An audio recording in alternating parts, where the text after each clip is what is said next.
Dance master சாந்தி தொடர்ந்து dance master, நடிகை மற்றும் சின்னத்திரை நடிகை என பல்வேறு தளங்களில் பயணிச்சுட்டு வராங்க.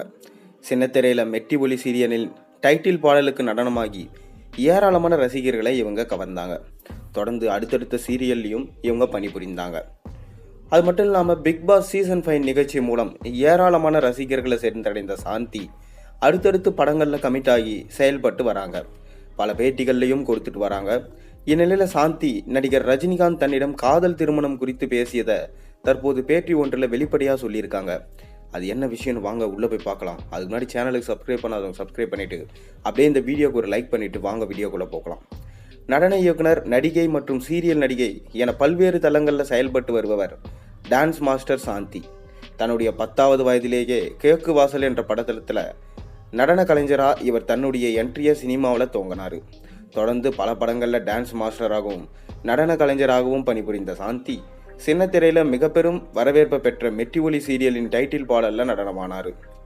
அம்மி அம்மி அம்மி மிதித்து என்னும் இவர் கால் தூக்கி ஆடி ஏராளமான ரசிகர்களை கட்டி போட்டார். இதே போல சில சீரியல்களில் டைட்டில் பாடல்களில் ஆட்டம் போட்டுள்ள சாந்தி தொடர்ந்து சீரியல்களில் நடிக்கவும் செய்திருக்காரு. டான்ஸ் மாஸ்டராகவும் நடிகையாகவும் தொடர்ந்து பயணித்து வரும் சாந்தி தமிழில் மட்டும் இல்லாமல் மலையாளத்திலும் சில படங்களில் நடனமாடியிருக்காரு.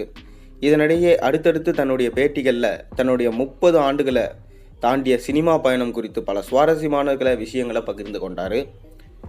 இதனிடையே தன்னுடைய சமீபத்திய பேட்டியில் சூப்பர் ஸ்டார் ரஜினிகாந்த் குறித்து தன்னுடைய அனுபவங்களை சுவாரஸ்யமாக பதிவிட்டிருக்காரு.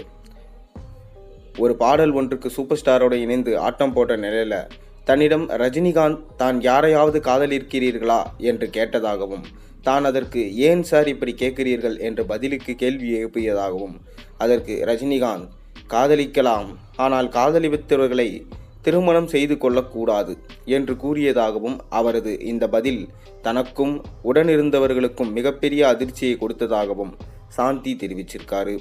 இதற்கு விளக்கமளித்த ரஜினிகாந்த், திருமணம் செய்து கொள்ளாமல் இருந்தால்தான் காதலியை பார்க்கும்போது நமக்குள் ஒரு ஜிங் என்று ஒரு உணர்வு தோன்றும் என்று கூறியதாகவும் சாந்தி பகிர்ந்துள்ளார். இதற்கு ரஜினிகாந்த் என்ன விளக்கம் சொன்னார்னா, இதன் மூலம் நிறைவேறாத அந்த காதல் உயிர்ப்புடன் இருக்கும் என்றும் ரஜினிகாந்த் தன்னிடம் கூறியதாக சாந்தி தனது பேட்டியில் தெரிவித்துள்ளார். இதனையடுத்து அவருக்கு இது போன்ற காதல் இருக்கிறதா என்று தன் கேள்வி கேட்டதாகவும், அதற்கு இருப்பதாக ரஜினிகாந்த் ஒப்புக்கொண்டதாகவும் சாந்தி மேலும் தெரிவித்துள்ளார். விஜய் டிவியின் சீரியல்கள் நிகழ்ச்சிகளில் தொடர்ந்து பங்கேற்று வரும் சாந்தி கடந்த பிக் பாஸ் நிகழ்ச்சியில் பங்கேற்றிருந்தார். இவரது பெர்ஃபார்மன்ஸ் ஏராளமான ரசிகர்களை கவர்ந்து மேலும் அடுத்தடுத்த விமர்சனங்களையும் பெற்றுக் கொடுத்தது. இதனால் ரஜினிக்கும் ஒரு முன்னாள் காதலி இருக்கிறாங்க அப்படின்றது நமக்கு தெரிய வந்திருக்கு. அது யாராக இருக்கும் உங்களுக்கு தெரிஞ்சால் மறக்காமல் கீழே கமெண்ட்டில் சொல்லுங்கள். மேலும் சேனலில் போகிற ஒரு வீடியோஸும் பிடிச்சதான் மறக்காமல் சப்ஸ்கிரைப் பண்ணுங்கள், லைக் பண்ணுங்கள், பெல் ஐக்கானை ப்ரெஸ் பண்ணுங்கள். அப்போ தான் நான் போடுற ஒரு வீடியோஸும் நோட்டிஃபிகேஷனாக வந்து சேரும்.